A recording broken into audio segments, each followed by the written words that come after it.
Acho que a gente faz a... deixa eu ver aqui.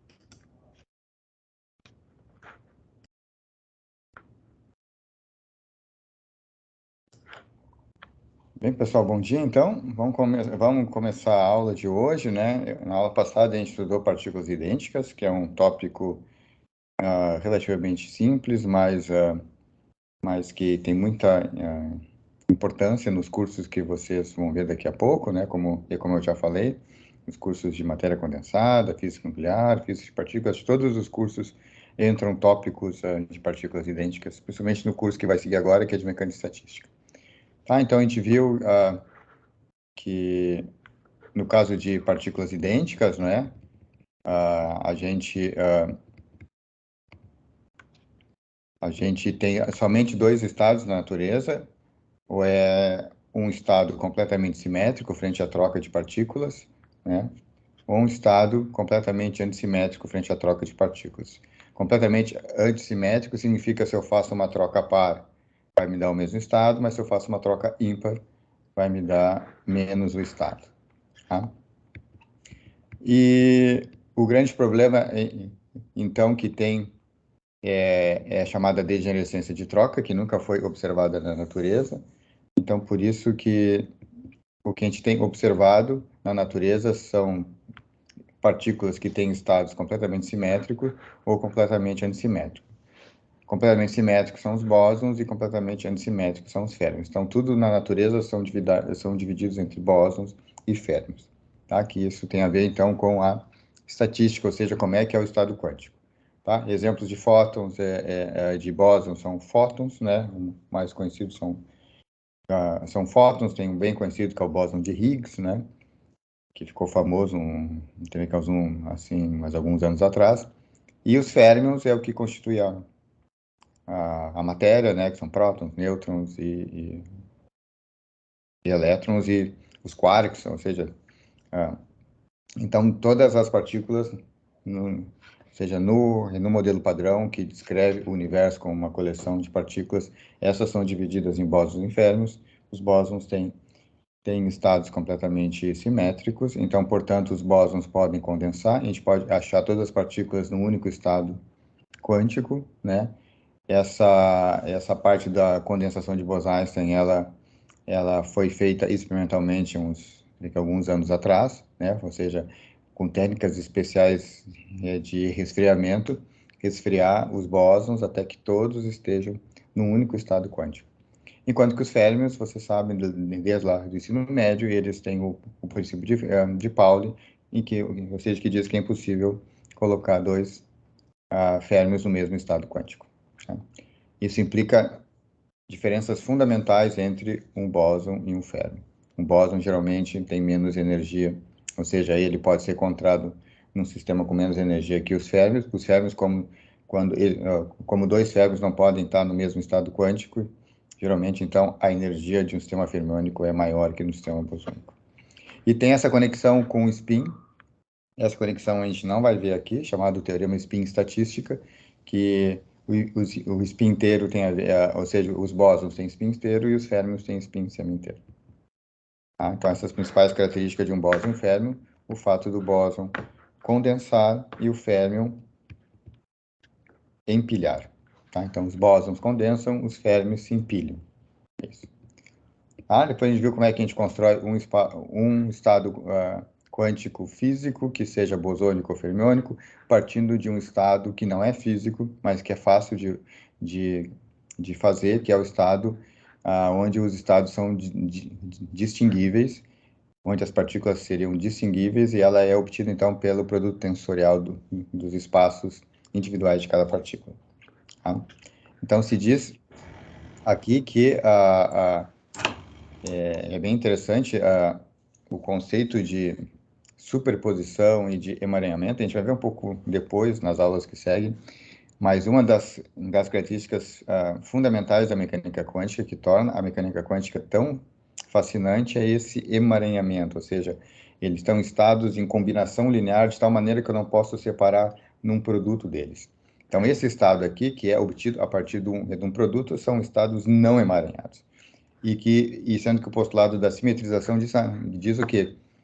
Que as partículas estão emaranhadas nesses estados distinguíveis. Então, estados distinguíveis não são emaranhados, porque eles são obtidos através do produto de estados, né? Enquanto que os estados emaranhados são aqueles que eu faço uma combinação linear e noso, enredo eles, de tal maneira que eu não consigo desenredar isso, né? Então, os bósons enfermos nada mais é do que o emaranhamento de estados distinguíveis. Tá? O que torna o bóson férmio uma característica eminentemente quântica, porque a ideia da superposição e do emaranhamento é algo fundamental e super importante, é um pilar da mecânica quântica, construir estados emaranhados, ou seja, estados que eu não posso separar como um produto de estados, né? Então, isso que torna a mecânica quântica fascinante, e a própria ideia de bósons e férmions é um exemplo cabal de emaranhamento da mecânica quântica. Tá? Bem, então a gente viu como é que constrói esses estados. Para construir o estado bosônico é simplesmente somar todas as possíveis trocas e permutações, né, emaranhar todas elas, e enquanto que o antissimétrico se faz de uma maneira parecida, e a maneira prática é através do determinante Slater. Tá, tudo a gente viu direitinho na aula passada, eu só estou passando assim rápido para recapitular, né, o que foi visto na aula passada. E aqui a gente viu o princípio de Pauli. O princípio de Pauli é facilmente visto no determinante Slater, quando a gente tenta fazer um estado antissimétrico, né? Se duas colunas são iguais, o determinante é zero, então não é possível ter um estado completamente antissimétrico se duas partículas podem estar no mesmo estado quântico. Tá? A gente viu esse exemplo do poço, né? A gente colocou duas partículas num poço não interagente, né? Quer dizer, duas partículas não interagentes num poço. Então, a gente fez, no caso, se fossem indistinguíveis, né? Então, a gente tem a degenerescência de troca, né? Depois vimos o caso dos bósons, vimos o caso dos férmions, e depois vimos o caso dos férmions com spin, tá? E foi isso que a gente parou, basicamente, na aula passada. Então, antes de começar a aula, vocês têm alguma dúvida? Antes de começar? Não, a gente entrou força de troca, desculpe, né? Então, a gente viu também algo super legal, que são as forças de troca, ou seja, se eu faço a média da separação entre duas partículas num estado distinguível, ou num estado simétrico, ou no antissimétrico, é diferente essas médias. É diferente. E a gente viu, então, fazendo uma continha simples, não tem nada de emocionante nessa conta, a gente chega na seguinte expressão: se a gente faz o cálculo da distância entre duas partículas num estado simetrizado, positivo ou negativo, ele é igual a essa distância se fosse um estado distinguível, não emaranhado, né? Menos mais uma dada quantidade positiva. Então, significa que se eu estou fazendo média em estados completamente ou seja, simétricos espacialmente, essa distância é menor. É como se existisse uma força de atração. E se for antissimétrico, a parte espacial, isso aqui dá mais, então é como se fosse maior, tá? Então, de alguma maneira, essa antissimetrização, ou seja, partículas que estão antissimetrizadas, elas é como se tivesse uma força de repulsão entre elas, tá? Uma das maneiras de entender isso, mas é o seguinte, ó, eu penso assim, ó, tem uma partícula no estado A,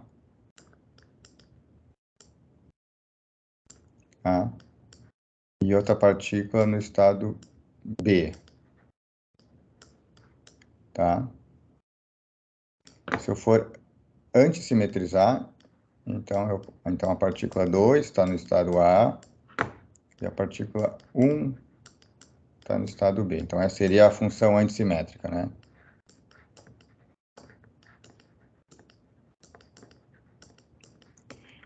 Tá? Se vocês fazem nessa expressão aqui, pessoal, x2 igual a x1, qual é a probabilidade de uma estar em cima da outra? Ou seja, qual é a φ antissimétrica das duas estarem uma em cima da outra? x2 igual a x1 igual a x. Então, seria isso aqui. Então, x vírgula x, então daria zero. Então, a chance de duas partículas antissimetrizadas estarem uma em cima da outra é nula. Então, é como se tivesse uma força de repulsão entre essas duas partículas, impedindo com que elas estejam uma em cima da outra.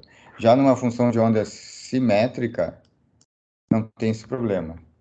Existe uma probabilidade, né, de uma estar em cima da outra sem nenhum problema. Agora, se for antissimétrico, não. É zero a função de onda antissimétrica com x1 igual a x2 igual a um x. Não, uma não pode estar em cima da outra. Então, isso implica como se tivesse uma força repelindo entre elas. Tá? Essa força é uma força que não é física, uma força fictícia, né? Tudo isso vem do comportamento estatístico do estado quântico ser antissimétrico ou ser simétrico.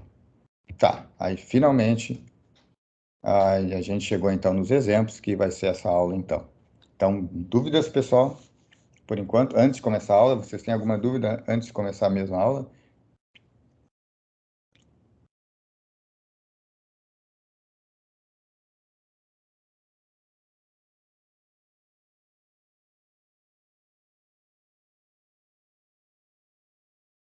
Posso seguir com os exemplos então?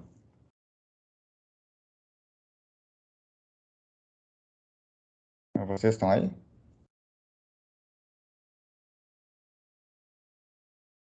Pode seguir sim, professor. Ah, tá legal. Vocês têm que dizer se vocês estão vivos aí, senão não vou saber se vocês estão aí ou não. Tá, então vamos seguir com os exemplos. E nos exemplos, aí eu creio que vocês vão ter dúvidas, né? O primeiro exemplo que a gente viu até rapidamente na aula passada é da molécula H2, né? Então, a molécula H2 é dois hidrogênios se ligando. A forma de dois prótons se ligarem é que tem que ter elétrons no meio. Se não tem elétrons, os prótons vão embora. Tá? Até se faz essa experiência de laboratório, pega uma molécula de H2 com seus dois elétrons, e se joga um feixe de elétrons, de íons, e se tira esses elétrons, e aí fica dois prótons, e esses prótons explodem. Tá? Então, para eles não explodirem, tem que ter alguma coisa que liga. Então, são dois positivos, e só para eles estarem ligados, tem que ter um negativo no meio. Para ter um negativo no meio, esses elétrons têm que estarem de alguma coisa envolvidos ali no meio. Então, eles têm que estar num estado singleto de spin, porque no estado singleto de spin, o estado singleto de spin é antissimétrico. O estado singleto de spin vai ter uma função de onda espacial simétrica. E se a função de onda espacial for simétrica, existe uma força atrativa entre os dois. Então, faz com que os elétrons ficassem no meio, entre os dois prótons. Já se os elétrons estiverem no estado tripleto, o estado tripleto ele é simétrico. Portanto, a função de onda espacial será antissimétrica, porque o produto tem que dar antissimétrico, porque os elétrons são férreos. E aí existe uma repulsão entre os dois de força de troca. Então, esse elétron está se... Além da força colombiana, é claro, existe uma força de troca que separa eles. Aqui é a mesma coisa. Além da força colombiana que separa eles, a força de troca, pelo fato da função de onda espacial ser simétrica, existe uma atração por força de troca. Por isso que eles ficam no meio. Então, por que os elétrons estão no meio? Vocês nunca se perguntaram isso, pessoal? Por que os elétrons estão no meio se eles são negativos, eles se repelem? Por que eles estão no meio? Porque existe uma força de troca que tende a atrair eles. Tá? Do ponto de vista clássico, não existiria molécula. Simplesmente os elétrons, eu vou embora. Porque os elétrons se repelem. Os elétrons se repelem, um vai para cá, o outro vai para cá e não existe mais molécula. Então, a existência de moléculas é a prova da força de troca. É a prova da... que os elétrons, sim, podem estatisticamente se atrair pelo fato do postulado da simetrização. Então, é super importante essa parte para entender vários fenômenos na física atômico-molecular, na matéria condensada, na física de partículas, na física nuclear, em toda a física que vocês vão ver daqui para frente, isso vai entrar em tudo. É por isso que é bem importante isso. Por isso que eu estou bem lento nessa parte, porque é uma parte bem conceitual, né? E que vai depender desse bom entendimento para vocês entenderem tranquilamente ou seja, o que vem pela frente. Tá, pessoal? Então, toda hora pare, se não entendeu, para. E vamos lá. Tá, agora vamos para o segundo exemplo, então. O segundo exemplo é estado excitado do hélio. Então, a gente sabe que o hélio, a gente estudou lá no princípio variacional, o estado fundamental do hélio, o que é? Então, qual é o estado fundamental do hélio? O fundamental. No chat aí, vamos ver. Qual é o estado fundamental do hélio? Onde estão esses dois elétrons? Aqui aqui é o orbital 1. Opa! Onde é que estão esses dois elétrons?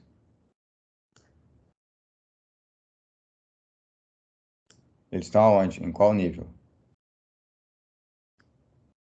No chat. No estado fundamental do hélio, esses dois elétrons estão onde?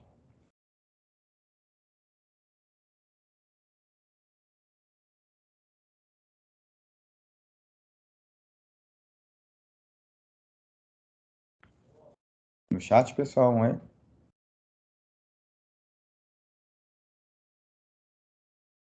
Tem os orbitais, 1s, 2s, 2p. Tá? E isso a gente viu no princípio variacional. Esses dois elétrons estão aonde? No estado de menor energia. Hein?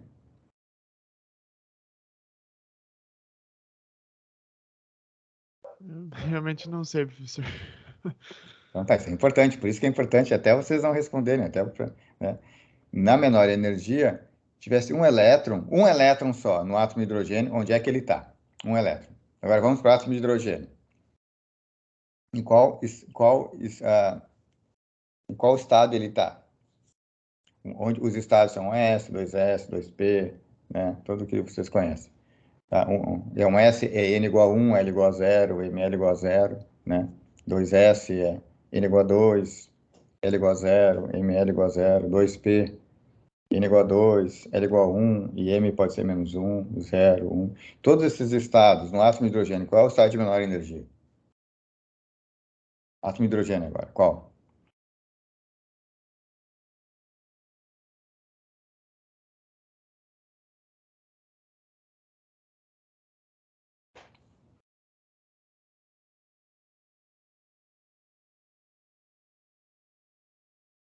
Pessoal, átomo de hidrogênio. Qual é o estado de menor energia do átomo de hidrogênio?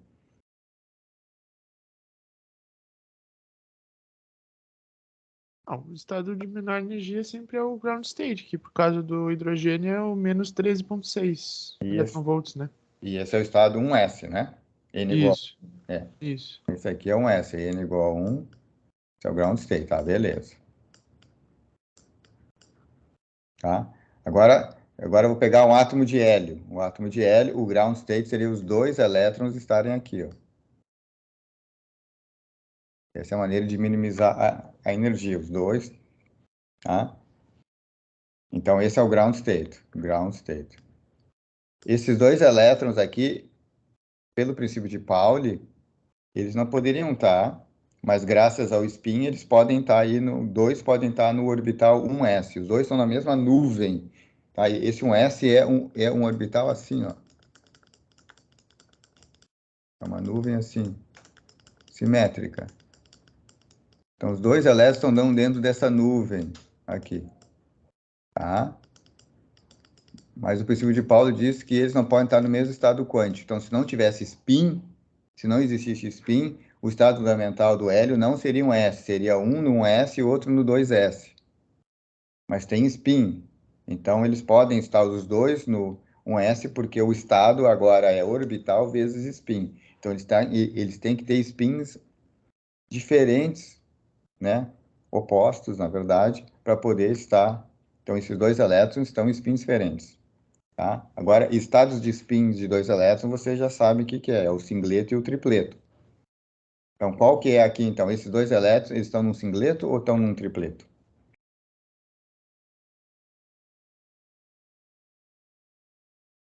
Então, estado fundamental, os dois elétrons estão aqui. Pink, pink. Beleza.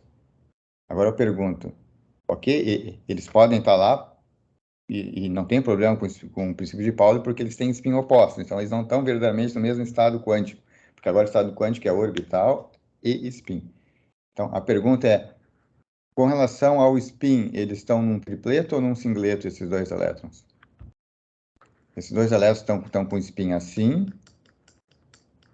Isso é um singleto.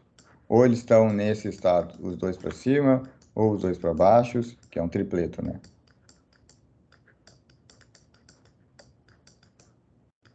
Eles estão num singleto ou estão em algum dos tripletos?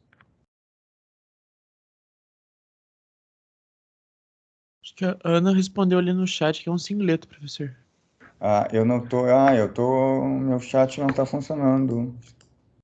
Até o Charles tinha respondido ali no chat Pois antes. é, então Acho que o por senhor isso não que eu viu. estou vendo que vocês estão mudos, porque eu não estou vendo, Ele está super atrasado, um delay gigantesco. É. E até agora só tem o meu bom dia no chat. Não tem mais nada. E Ah, vocês têm mais tem coisas? várias mensagens ali no chat já, professor. O meu não tem nada. Acho que era por isso, então, que tinha Por isso dado. porque eu estou achando silêncio. Que estranho. Deixa eu apagar e abrir de novo. Vamos ver. Não, continua a mesma coisa, não está atualizando. Que coisa mal feita isso. Vou apagar de novo. Não tem nada, o chat não está funcionando para mim. Tá, então, o que disseram que é um? Então vão fazer pela voz, pessoal, porque eu não estou tendo feedback de vocês pelo chat. Que saco isso. Então, qual é a... Então, alguém pode ler o que está no chat para mim, então, pelo menos assim? Acho que a Ana respondeu que era um singleto, professor. Isso, inglês, perfeito. Então tá. Então vocês vão. Então, alguém leu o que está no chat, né? Tá, então é realmente um singleto aqui. Beleza, é um singleto. Então, esses dois aqui estão num singleto. Por que estão num singleto? Porque o estado total tem que ser antissimétrico. Essa parte espacial, vocês estão vendo que é simétrico. Né? Se eu colocar o elétron 1 num S e o elétron 2 também num S, isso é simétrico. Porém, eles têm que estar no estado antissimétrico, porque o estado total tem que ser antissimétrico. Então, por isso tem que ser um singleto, para que o estado total seja antissimétrico, já que o orbital é simétrico. Agora sim, vamos no estado excitado.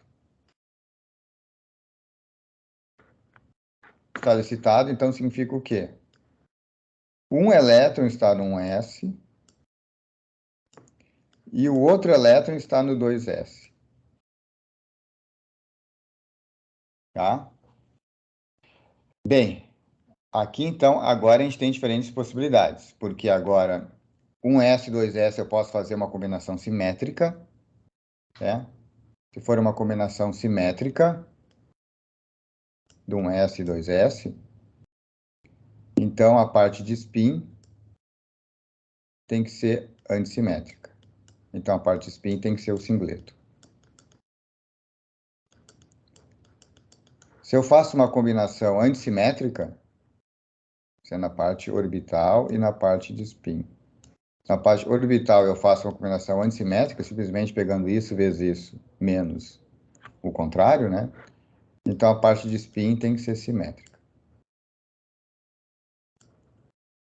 Tá? E aqui, então, a parte de spin tem que ser simétrica. Isso, exatamente. E esse cara aqui é o tripleto. Então, dá para ver que são 4 estados, né? 4 estados.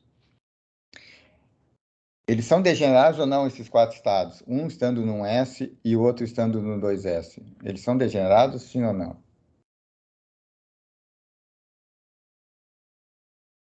Tá? Aqui tem um estado e aqui são 3. O singledo está na parte espacial, que é uma combinação simétrica do 1S e 2S, e o tripleto tem uma parte espacial, que é uma combinação antissimétrica entre o S e 2S. A pergunta é, esses 4 estados são degenerados? Se alguém responder no chat, alguém lê, porque eu não consigo ver nada.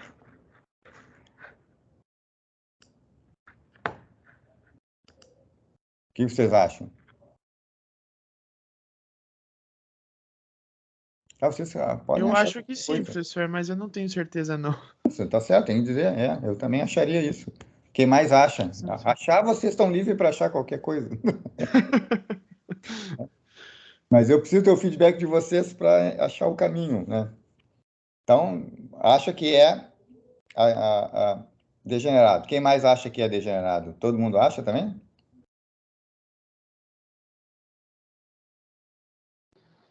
Tipo, professor, talvez não seria degenerado, porque, tipo, se for considerar o orbital e o spin juntos, assim, essas combinações, para os férmions, eu acho que talvez não tenha degenerescência, porque não tem conflito de...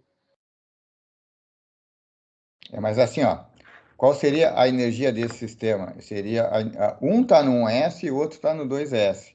Então, a energia ou seja, é correto dizer que a energia dos 2 elétrons é a energia de um deles no S mais a energia do outro no 2S? É correto dizer isso? Que se for correto dizer isso, então é degenerado, né? Porque são 4 estados possíveis de tal maneira que um elétron esteja no 1S e o outro elétron esteja no 2S. Se um elétron está no 1S e o outro está no 2S, a energia, então, seria a soma. Então, essas 4 possibilidades teriam a mesma energia. Então, a pergunta é correto dizer que a energia é a soma das energias?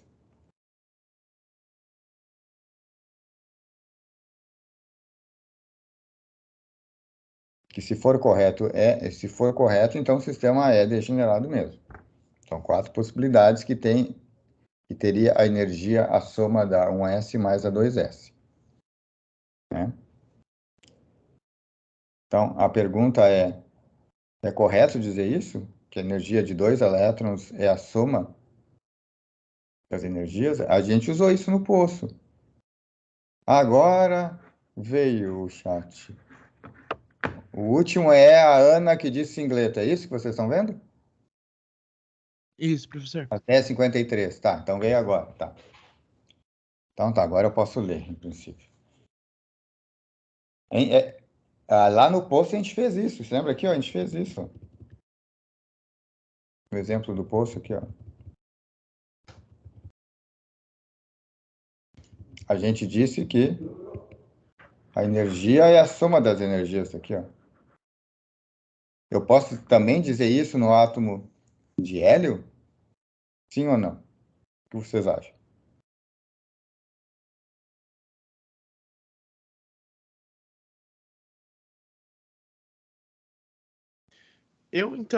Eu só fico um pouco na dúvida porque, por causa do hélio,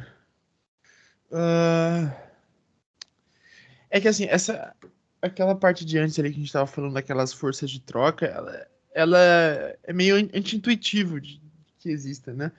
Claro, Então, é essa anti-intuitividade que faz eu não ter certeza das coisas. Eu acho que. Mas eu acho que sim, professor. Mas, justamente, eu não sei se tá. Se essa energia também compartilha alguma coisa com os prótons que estão acontecendo. Não sei mesmo. a energia é só do sistema de elétrons. Aqui a gente somou a energia de um com a energia do outro.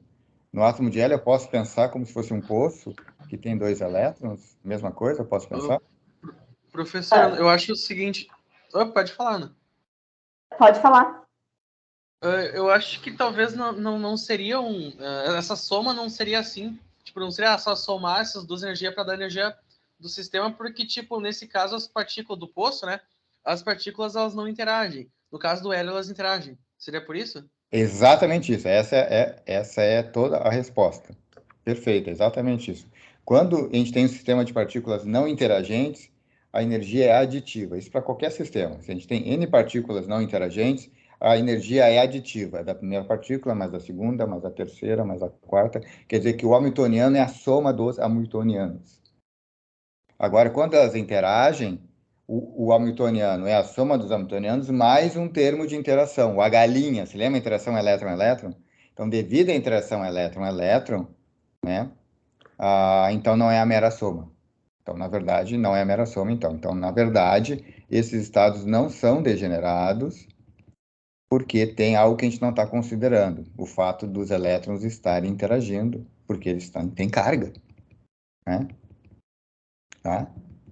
Então, além da força que a gente está estudando agora, que é a força estatística, que é essa, né, que é difícil, que nem falou, mas o Edwin, que é uma coisa difícil de entender, mas tem a força que a gente entende, que é a força elétrica.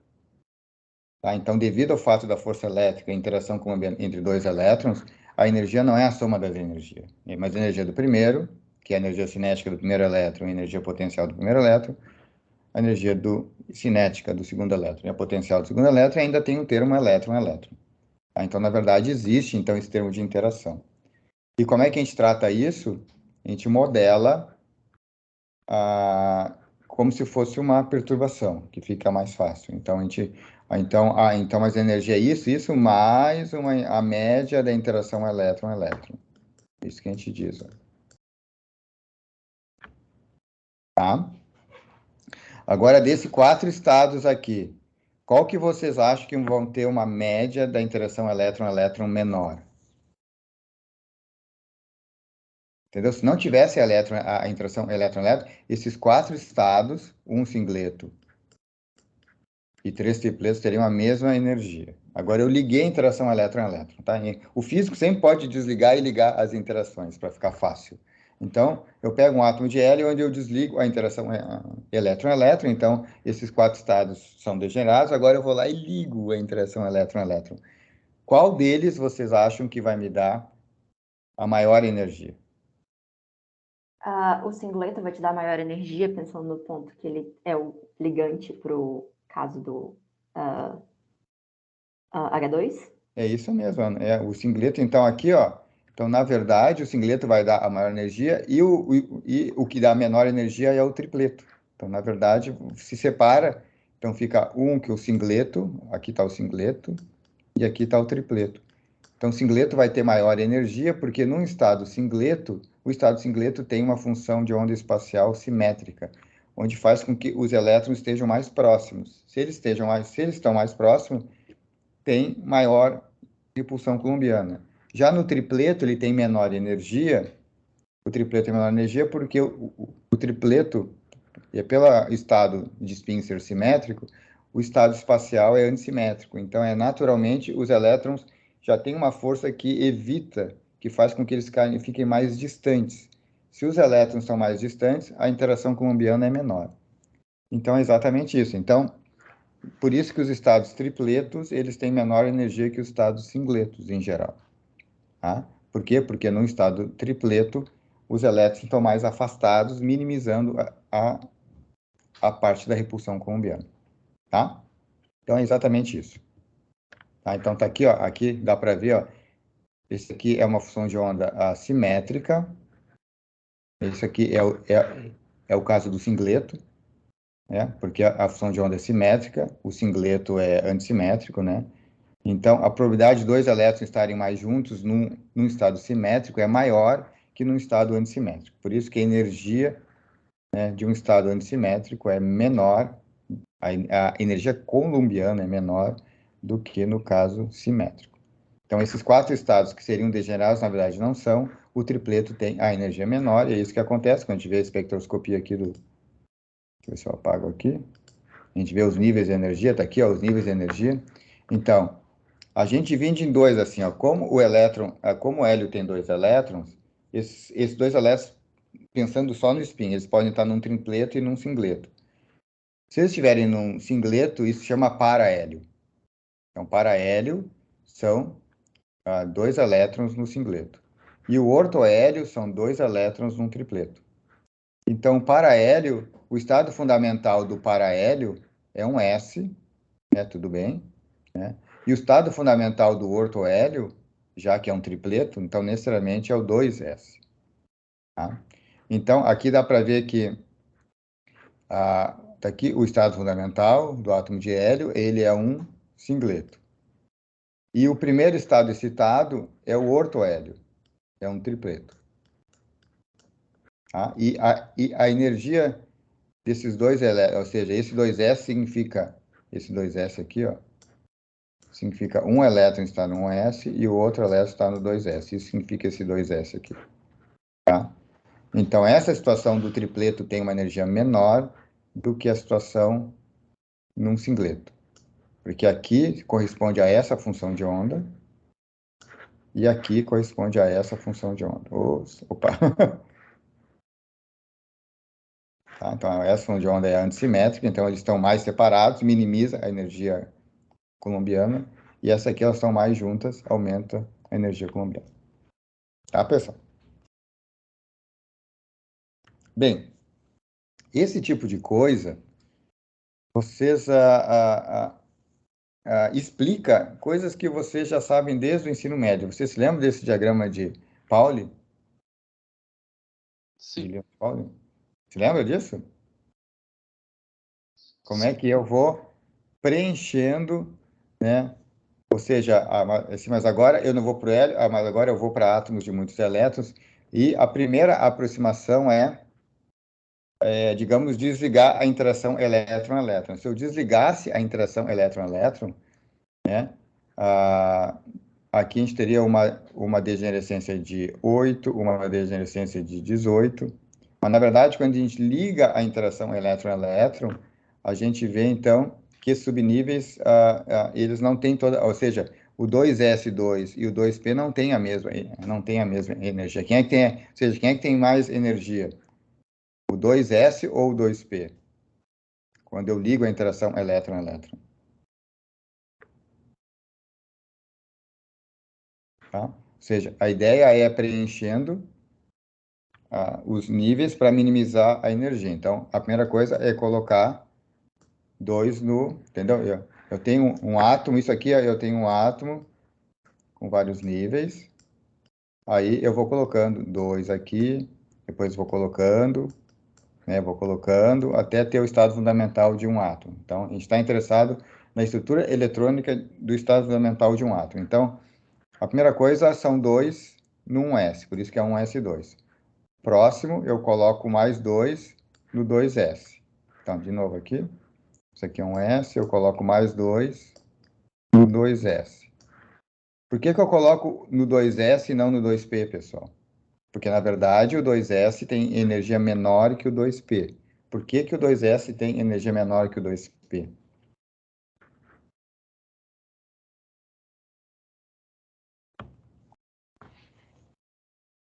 Se não tivesse interação elétron-elétron, né, eles seriam iguais. Agora, por que o 2s tem, na verdade, energia menor que o 2p? Por isso que vocês preenchem dessa maneira. Primeiro um S, depois o 2s, depois o 2p. Depois o 3s, depois o 3p, depois o... Aí entra o 4 antes do D. Tá? Então, tem várias perguntinhas. No ensino médio, vocês ensinaram essa regrinha. Mas eu duvido que o professor tenha explicado para vocês, né? Porque para explicar precisa de alguns elementos de quântica para poder explicar isso direitinho. Então, a pergunta é, vocês sabem por que o 2s tem menor energia que o 2p? Um átomo de carbono, um átomo de neônio, um átomo qualquer. Vocês sabem ou não?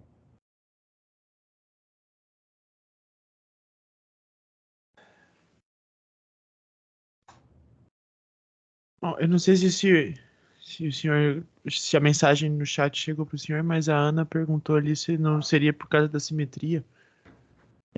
Então vai ter assimetria, né? Mas nesse caso, né? Mas logo já vai entrar assimetria. Então logo vai entrar, ou seja, as palavras-chave.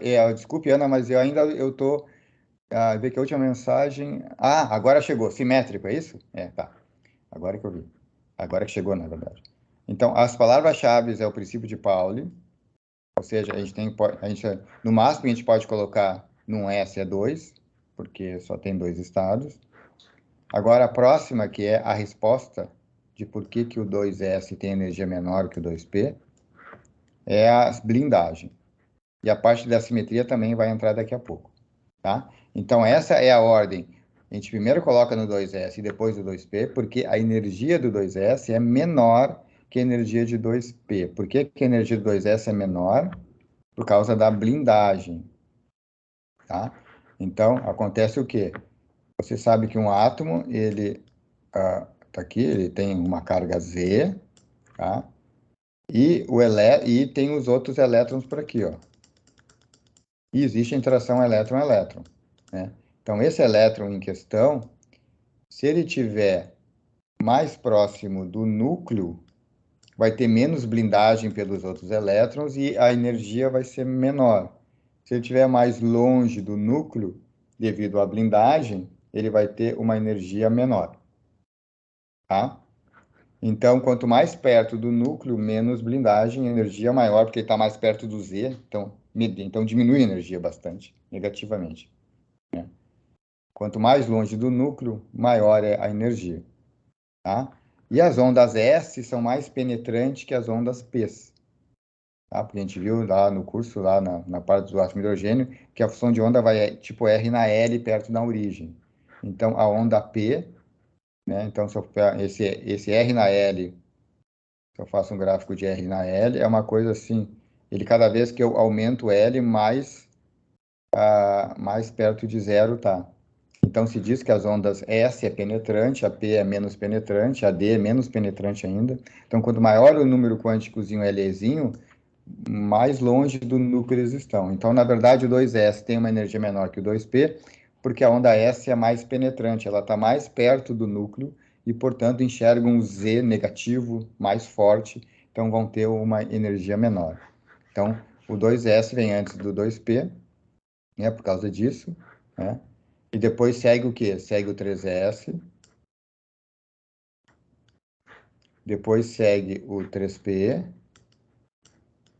e no lugar de ter o 3D, tem o 4S. Não sei se vocês notaram quando vocês aprenderam esse diagrama. Então, no lugar de ter o 3D, a gente preenche primeiro o 4S, aí depois que entra o 3D. Pelo mesmo raciocínio, que a onda S é tão penetrante que ela vai ver mais o núcleo do que uma onda D, que é bem externa. Tá? Então, isso é algo bem bonito dos orbitais. O S digamos, é um orbital assim. O P é um orbital assim, né? Está mais longe do núcleo. O D também é uma florzinha, então quanto maior o Lzinho, mais longe está do núcleo. Tá? E aí, agora sim, essa parte do princípio de Pauli, isso vocês viram até no ensino médio, a blindagem, não sei se foi discutido lá, né? Agora, a parte desse curso tem a ver com a simetria da função de onda, como é que ela é determinada. Então, vamos lá. Então, vamos fazer aqui. Professor, Ah, no meu caso foi até um pouco mais crítico, porque eu não li nada disso no ensino médio. Nada, nada, tem nada. isso? Nada, nada, nada. É. Mas o ponto. Então, Mas o ponto é que eu não sei se ficou muito claro para mim o que significa uma função ser mais penetrante do que a outra, sabe? É penetrante assim, ó. Se vocês fazem o gráfico da função de onda, é algo fácil, a função de onda, assim, ao quadrado, né? Vamos pegar só a parte radial, né? A parte radial. Né? E se vocês já fizeram gráfico, se lembra da parte do átomo hidrogênio, a parte radial? Tá. Função de R. Uma onda S, ela é assim, ó.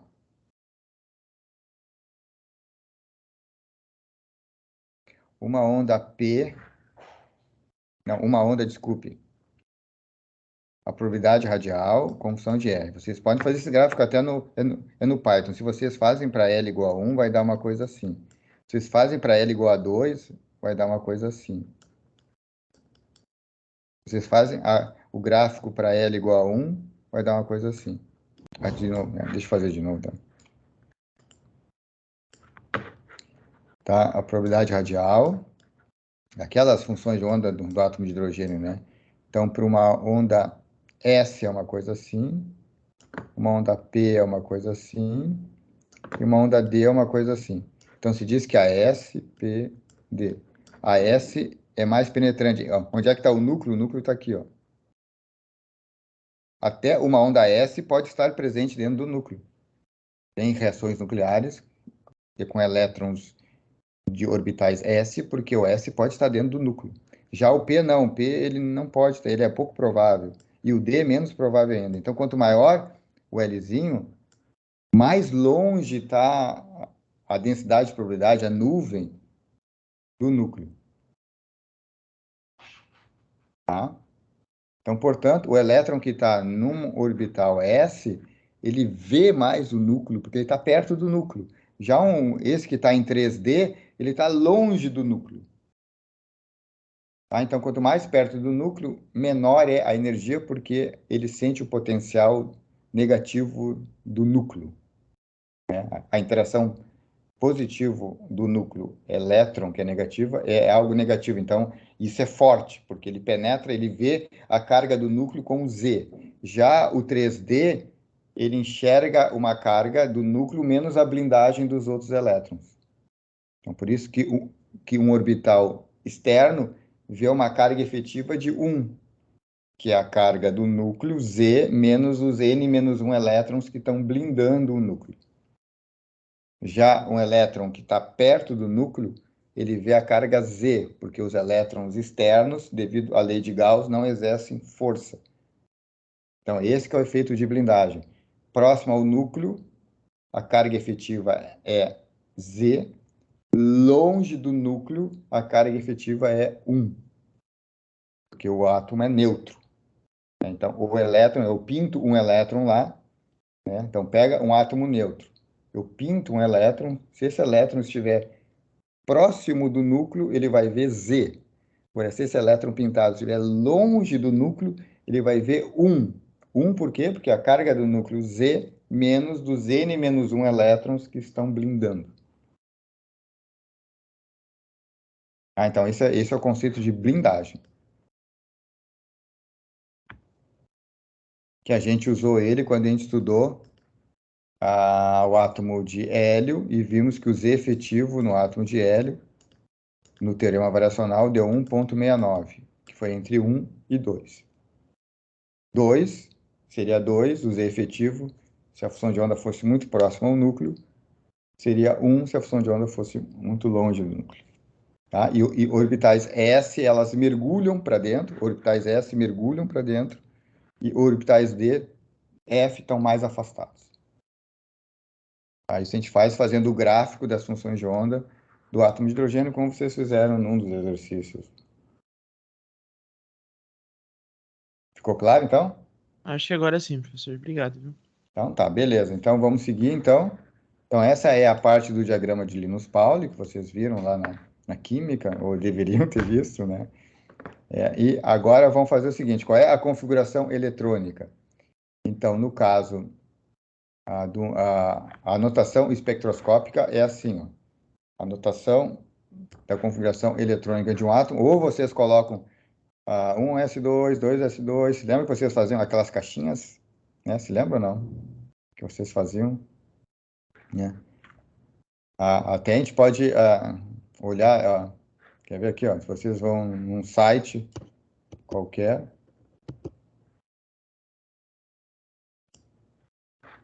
vão numa tabela periódica. Web Elements. Tá, e tá todos aqui, vamos pegar a estrutura eletrônica do ferro, tá? Ferro, tá? E aqui em algum momento vai estar tudo ferro e vai estar a estrutura eletrônica do ferro. Aqui.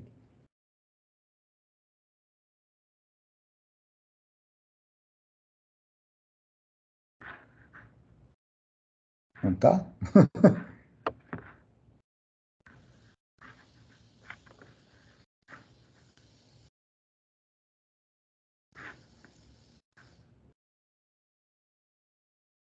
Então, na tabela que eu tinha...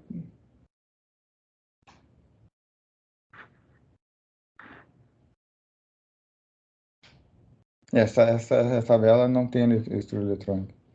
Tá aqui, tá aqui a estrutura eletrônica, tá aqui, ó. Tá? E diz que é 5D4, estão vendo aqui, ó? 5D4 e essa aqui. Então, tem duas maneiras. Ou eu digo que o ferro é como se fosse a estrutura eletrônica do argônio, 3D6 quadro S2, seguindo aquela coisa do princípio do diagrama de Linus-Pauling. Ou eu dou essa notação aqui, ó. Ele é 5D4. Então, da onde vem essa notação? É isso que eu vou mostrar para vocês. Tá? Então, essa notação é o seguinte.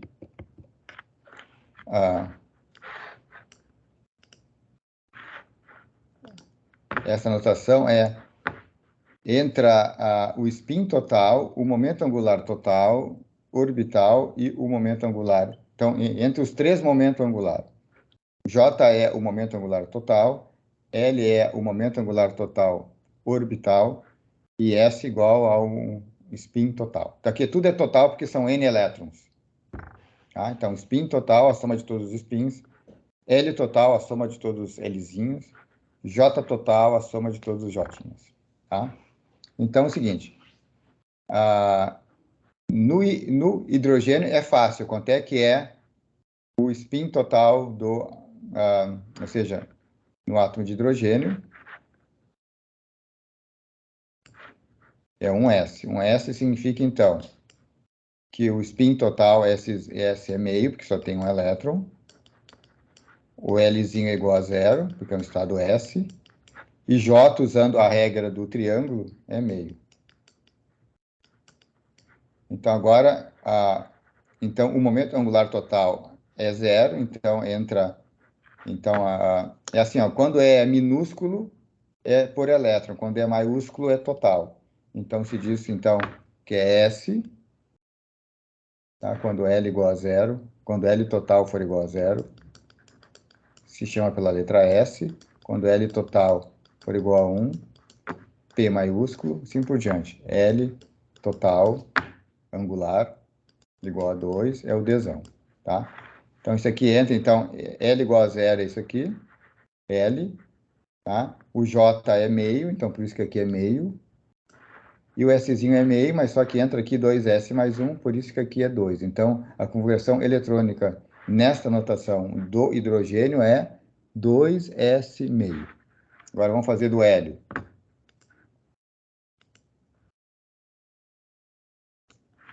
Do hélio é 1S2. 1S2. Então, significa o quê? São dois elétrons, né? Então, quer dizer que o spin, se são dois elétrons, pode ser o singleto ou pode ser o tripleto. S igual a 1 ou 0, né? Dois spins meios dão um spin total 1 ou 0. O momento angular total é 0, porque são dois elétrons Szinho, então o momento angular total é 0. L igual a 0. E o J faz a regra do triângulo aqui, ó. J, então, pode ser qual J aqui, usando a regra do triângulo. Se eu tenho spin 1, então eu tenho 1 ou 0 também. Tá? Então, qual é a configuração eletrônica do hélio? Bem, L igual a 0 é S. E qual J que eu pego e qual spin que eu pego? Qual é o spin total do ground state do átomo de hélio? É o singleto. Então, é 0. Então, 2, 0 mais 1, então dá 1 aqui. Se eu tenho spin total 0 e momento angular 0, o momento angular total também vai ser 0.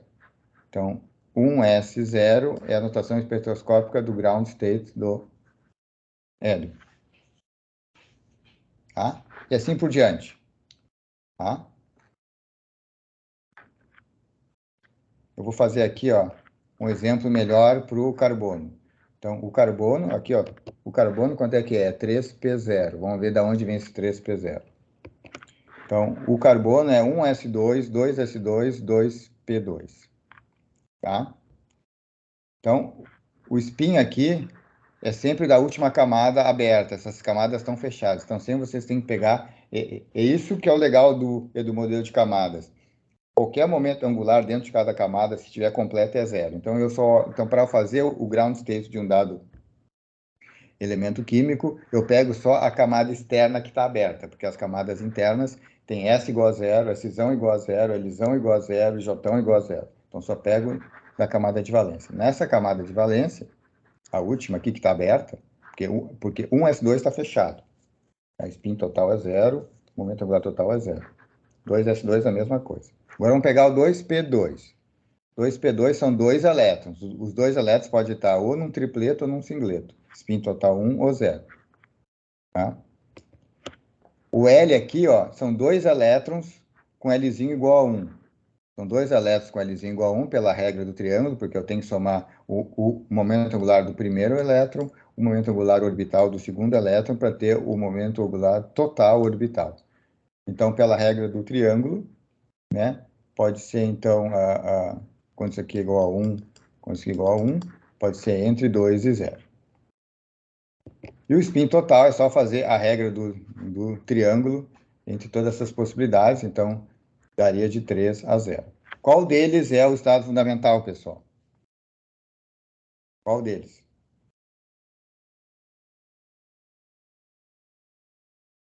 Qual deles tem a menor energia? Então, tem as chamadas regras de Hund, né? Que diz o seguinte: qual é o estado fundamental? Uma das regras é: eu pego a função de onda mais antissimétrica possível, compatível com o princípio de Pauli. Tá? Então, é o tripleto. Então, pego o maior S. Então, esse S igual a 1, pego aqui. S igual a 1. Por que eu pego isso? Porque o maior S vai dar uma função de onda espacial antissimétrica, e a função antissimétrica ela vai estar...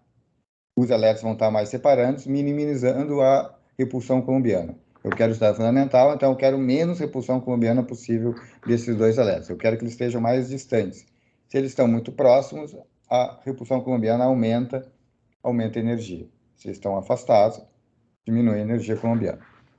Então tá, então seria S igual a 1. Momento angular total, eu pego qual? 2 ou 1? Aí, você lembra daquela caixinha? O momento angular aqui, ó. Tá? Ele vai de menos 1, 0 e 1. Esse aqui é a caixinha de L igual a 1, que é o orbital P. São orbitais P. Mas são 2 elétrons aqui. Então, como é que eu coloco? Para ter L igual a 2, eu tenho que colocar menos 1, 0 e 1. Para ter L igual a 2, eu tenho que colocar 2 elétrons aqui. Não posso pelo princípio de Pauli. Então, L igual a 2 não dá pelo princípio de Pauli. Tá? Então, eu vou pegar o L igual a 1. Eu tenho que pegar o maior deles compatível com o princípio de Pauli. Por quê? Porque pensa, esses 2 elétrons, né? Se eles têm um momento angular... pensa que eles estão girando, né? Tá? Ou seja, qual é a chance deles se encontrarem? Quando estão girando para o mesmo lado ou um girando para um lado e outro girando para o outro lado? A chance maior de se encontrar e de aumentar a repulsão colombiana é quando eles estão girando em lados opostos, ou seja, o momento angular total é menor. Então, para minimizar a energia colombiana, eles têm que estar girando para o mesmo lado, então aumentar. Então, se pega o maior momento angular L. Então, seria L igual a 1. E o spin órbita, que é um pouco mais chato, é o menor J. Então, essas são as regras. Maior S, maior L, menor J. Então, isso vai dar o estado fundamental, então vai ser L igual a 1, que é o P, tripleto, que isso aqui é 2S mais 1, que dá 3, e o menor J de todos aqui é o 0. Então, o ground state do carbono é o 3P0. Tá? Então, tá aqui os níveis do carbono. Tá? Então, isso você... Então, essa situação 3p0 significa esse preenchimento aqui, ó, em termos de caixinha. Tá? Então, um elétron está aqui e outro elétron aqui. Isso aqui, o spin total é 1. Então, aquela regra, se lembra, que vocês, para bem... isso não vale para o Edwin, mas o Edwin não viu isso, né? Mas para quem viu isso, você se lembra que quando vocês distribuíam os spins nas caixinhas, tinha que colocar tinha que colocar mas os spins o máximo possível. Então, essa situação seria incorreta e essa aqui seria a correta. Vocês se lembram disso ou não? No ensino médio. Sim. Tá? Então, a explicação disso é que o spin total tem que ser o máximo para que a função de onda seja antissimétrica para minimizar a repulsão coulombiana. Então, essa é a explicação. Vocês faziam isso colocando os spins máximos, compatível com o princípio de Pauli, para ver o estado de menor energia, porque essa configuração minimiza a energia, porque essa configuração é mais simétrica no spin, então vai ser mais antissimétrica no orbital, minimizando a energia coulombiana. Então, aqui entra a simetria. Então, para explicar como vocês distribuíam isso nas caixinhas lá no ensino médio, a explicação de colocar os spins mais para cima do que essa configuração é para minimizar a energia coulombiana, para ter uma função de onda mais antissimétrica. Então, aquela era a explicação. Tá, então isso que eu falei está nas regras de Hund, né? Então, nas regras de Hund, que é exatamente isso, numa configuração mas o termo que tem maior multiplicidade, onde as flechinhas estão mais para cima, isso maximiza o spin, né? É o termo de menor energia, o S máximo. Então, Szão máximo. O Lzão máximo também. O maior. E o spin órbita, aí depende se está preenchido ou sem preenchido. Aí o spin órbita se pega o menor J quando está sem preenchido, ou pega o maior J quando dá mais. Isso aqui é um detalhe que tem a ver com o spin órbita. Tá, pessoal, como exercício, eu quero que vocês façam, ou seja, não precisa ser agora, pode ser no feriado, me determino a configuração eletrônica do N, do oxigênio e do ferro. Então, vocês têm que ver todas as combinações de S, L e J aqui, considerando só essa camada, ou considerando só essa camada. Tá? Mas a gente pode fazer aqui, 2p3 significa o quê? 3 elétrons estão aqui, no P, né? Isso aqui é o P. Como é que eles entram? Todos com flechinhas para cima, né? Aí maximiza o S. Tá? Maximizar o L, bem, se um está aqui. São 3 elétrons, né? São 3 elétrons. Qual é o L aqui dessa configuração, pessoal?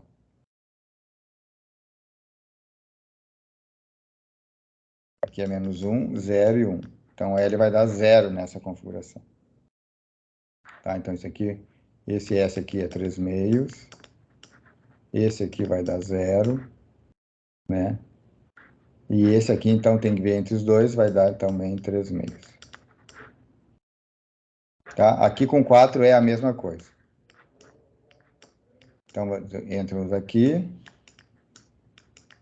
Aí o próximo que entra aqui, pode entrar aqui, ou pode entrar aqui. Não entra no meio porque tem que maximizar o L. Tá? E o flúor é a mesma coisa, entra 5. 1, 2, 3. Entra, então, para maximizar o L, então seria 4, 5. Com essas flechinhas, vocês podem calcular o S, o L e o J. O S é só somar os S aqui, meio mais meio mais meio. O L é só somar os MLs. E o J vem da regra do triângulo. Tá? Vocês fazem com calma e aí vocês me digam qual o resultado vocês obtiveram na próxima aula, tá? Então tá, e essa semana eu vou lançar então o problema de peso 2, né? Que tem exatamente a ver com isso que eu falei na aula de hoje, né? Discutir os níveis de energia de um átomo de hélio em duas situações hipotéticas, ou seja, que não existem essas situações. Uma situação hipotética é fazendo elétron-elétron atrativo. Obviamente não existe, mas por isso que é hipotético. E a interação elétron-elétron repulsiva, mais os elétrons como bósons. É hipotético porque não existe bóson com spin meio, mas é hipotético isso. Tá? E o outro trabalhinho vai ser sobre o efeito Bohr-Naranov. Isso aqui está bem direitinho no Griffiths, né? Então, basicamente, dizer o que é esse efeito, né? E qual a sua relação com a fase de Bayer. Então, isso aqui está bem direitinho lá no Griffiths. Vocês vão fazer um estudo dirigido, vão bater foto, me mandar. Então, essa parte é mais simples, porque está bem direitinho lá no livro. Essa parte vocês vão ter que pensar um pouquinho em função da aula de hoje. Tá? Aí eu paro aqui. Não sei se tem mais perguntas, pessoal.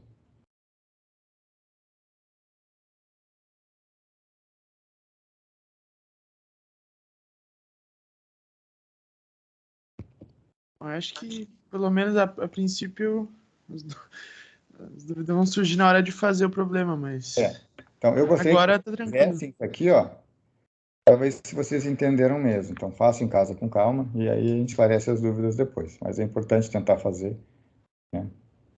Para ver se... Porque as dúvidas só vêm quando vocês tentam fazer.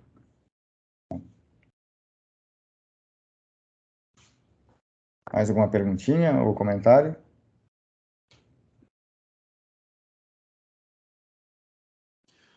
Vão ter mais quantos trabalhos ainda, professor? Vamos ver, vai ter mais, no mínimo, mais... Acho mais 3.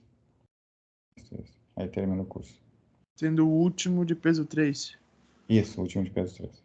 Tá. Agora vai ser um peso 2, né? Depois na parte de espalhamento vai ter um peso 1 ou 2, não sei ainda. Depois tem o último de peso 3. Tá, vocês sabem que sexta-feira o reitor declarou, então, dia não letivo, então não terá aula nesta sexta-feira. Tá, então a próxima aula será só segunda. Eu estava pensando em largar uma gravação, mas como o reitor declarou que é dia não letivo, então...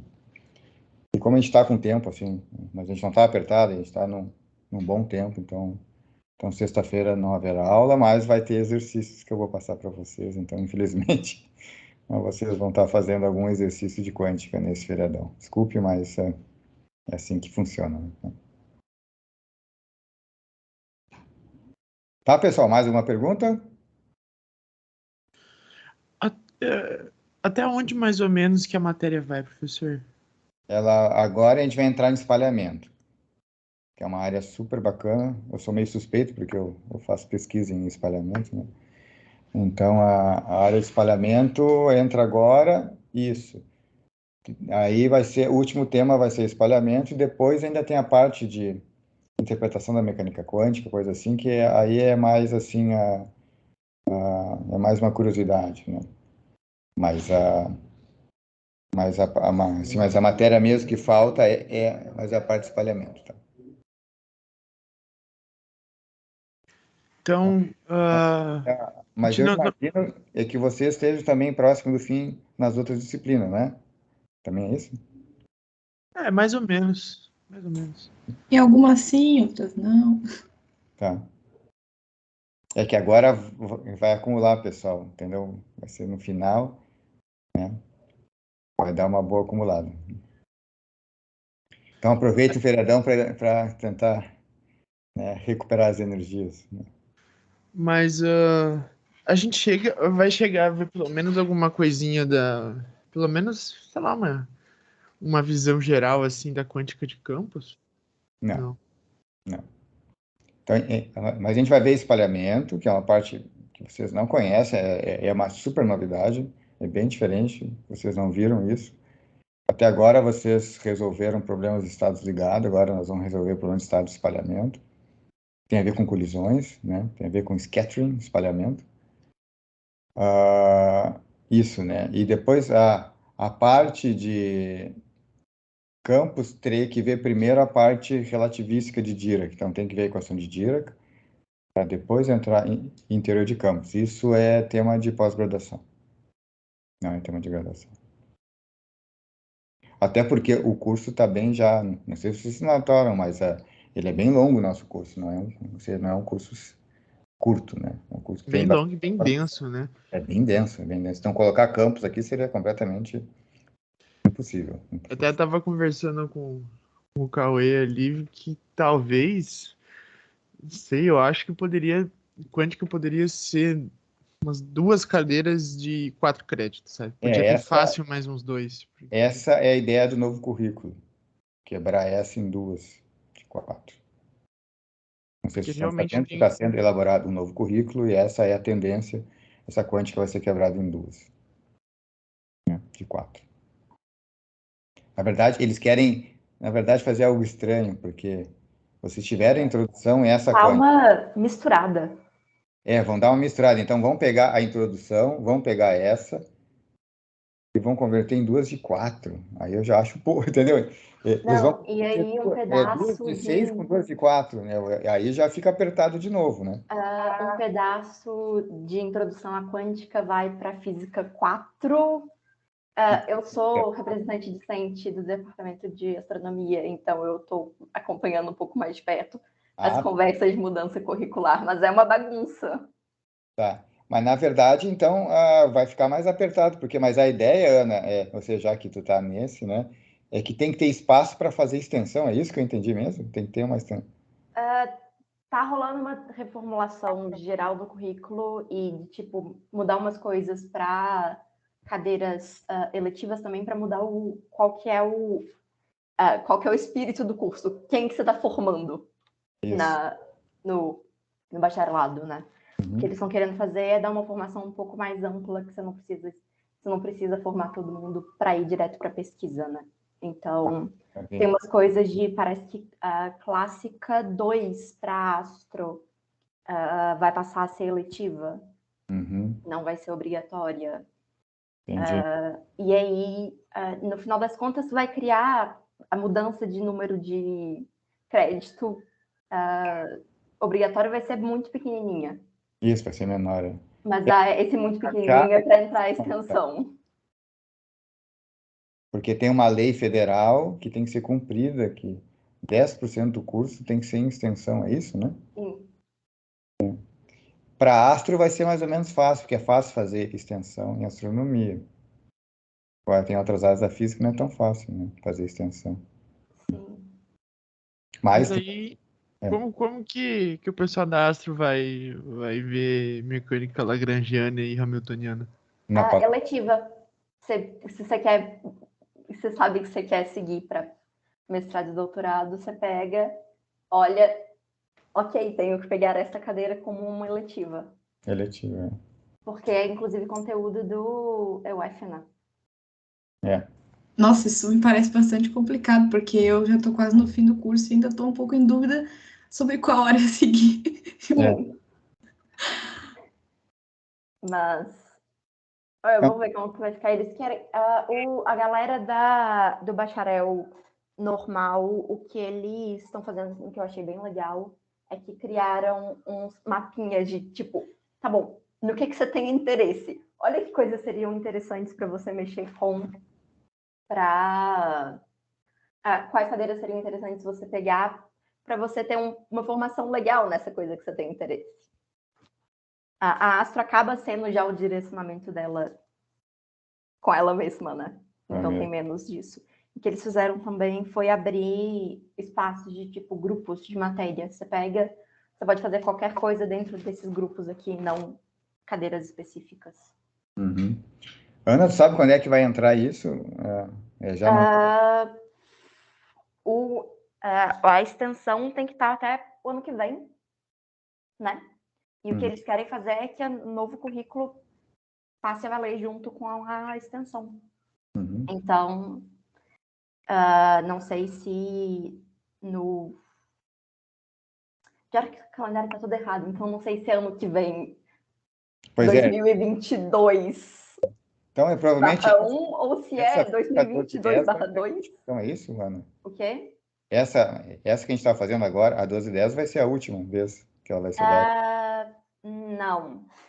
Eu acho que o semestre que vem ainda é o currículo atual. Não, mas não tem, vê que a 1210 eu não tenho no semestre que vem. Ok, eu não sabia. Porque ela é semestralizada. Pode ser que seja a última. Pode ser que seja a última vez, né? Pode ser que seja a última vez. Então, tá. Tá, pessoal. Então, abraço para vocês. Bom feriado, né? Certo, professor. Muito obrigado pela aula aí. Bom feriado, viu? Até mais. Qualquer Obrigada. coisa, é só Até gritar, tá? segunda. Desculpa pelo atraso ali antes, professor. Uns Isso. minutinhos, mas tamo aí. Então, um abraço para todos. Bom feriado. Tchau, tchau. Professor, Oi. só uma dúvida rápida do trabalho para sexta agora. Tipo, na questão numérica, né, da parte numérica em Python, por exemplo, para achar lá o ground state, né, do oscilador anarmônico. Isso. Aí, tipo, o que eu pensei assim? No começo eu não tava conseguindo pensar num programa para fazer isso, mas depois fui pensando melhor e acho que até cheguei na resposta, sabe? Porque eu tenho certeza do resultado analítico. Eu revisei várias vezes e tenho certeza. E é o seguinte, tá dando tipo, entre o valor analítico com cálculo variacional e o programa em Python, tá dando tipo 1% em torno disso de diferença. Então tá ótimo. Mas eu mudo ali os parâmetros, por exemplo, tem o C. 1% está super bom. Charles, só tem um critério que tu tem que estar bem atento. O resultado do variacional tem que estar 1% maior que o numérico. É isso que está acontecendo? Porque Sim, não isso. tem que estar igual. Porque o ANSAS que tu fez no variacional não foi o certo, certamente não.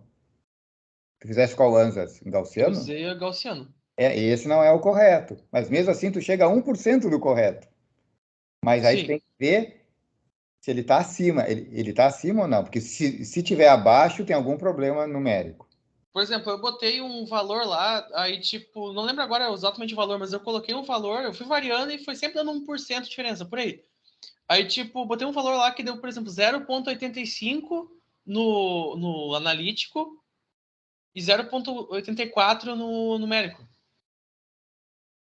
Tá, então, tá, mas o que tu chama Ou inverso, uma coisa assim. o que chama analítica é o princípio variacional. Esse resultado analítico que tu chama tem que dar sempre maior que o numérico, supondo que o teu numérico esteja certo. Certo. E Parece isso... que tá dando isso mesmo. então tá bom, está isso, então, perfeito. Eu usei a gaussiana, pode ser como trial, né? Isso, pode ser como trial. Tá. Então, Não, tá então bom. fechou. É porque eu fiz o seguinte, eu diagonalizei lá, tipo, criei matrizes, né? Uma matriz para energia potencial, outra para cinética. Aí Sim. eu somei as matrizes hamiltoniano, fiz a. Aí o que eu fiz? Eu peguei o termo da energia cinética, aquele D2, DX2, né? E daí eu usei tipo F de X mais um incremento, mais X menos incremento, menos duas vezes, que é tipo a expansão numérica disso, né? Daí eu fiz uma Não, mas, matriz, diagonalizei, somei e entendi. depois. O teu numérico tem que resolver a equação de Schrödinger para ter o resultado numérico. Tu É fez que, tipo, eu fiz assim, tipo, eu diagonalizei, tipo, uma matriz de energia cinética e outra de potencial, eu somei depois. Porque, tipo, eu meio que calculei depois, eu calculei o alto valor, alto vetor. Eu meio que já usei, tipo assim, o alto valor do Hamiltoniano e os alto vetores. Sim, sim, mas como é que tu fez? Porque isso não é uma matriz, isso é uma equação diferencial. Não, é que, tipo, sim, é que eu usei aquela questão do Hamiltoniano ser os altos valores do Hamiltoniano e os alto vetores. Uhum. Aí Tá, eu então tu utilizei isso resolveu uma e equação de Sturluville, é isso que a gente está falando, né? O Sturluville. eu resolvi os autovetores, no caso. E deu certo. É todo caso, me manda para eu dar uma olhada, então, para ver. Eu posso te enviar hoje o código, depois o senhor dá uma olhada. Qualquer coisa, se tiver errado, eu posso fazer outro código e tudo Tá, mais. manda para mim ver. Mas a parte do variacional deve estar certo. Eu só não estou entendendo bem o que tu está dizendo numérico. Mas isso que eu não estou entendendo. A parte variacional deve estar tudo certo, o que tu chama de analítico. Agora, o que tu está chamando de numérico, eu não sei o que que é. Então me manda para eu dar uma olhadinha. Tá, beleza, já te envio. Tá legal. Abraço, Valeu, então. professor. Obrigado. Tchau, tchau. Tchau.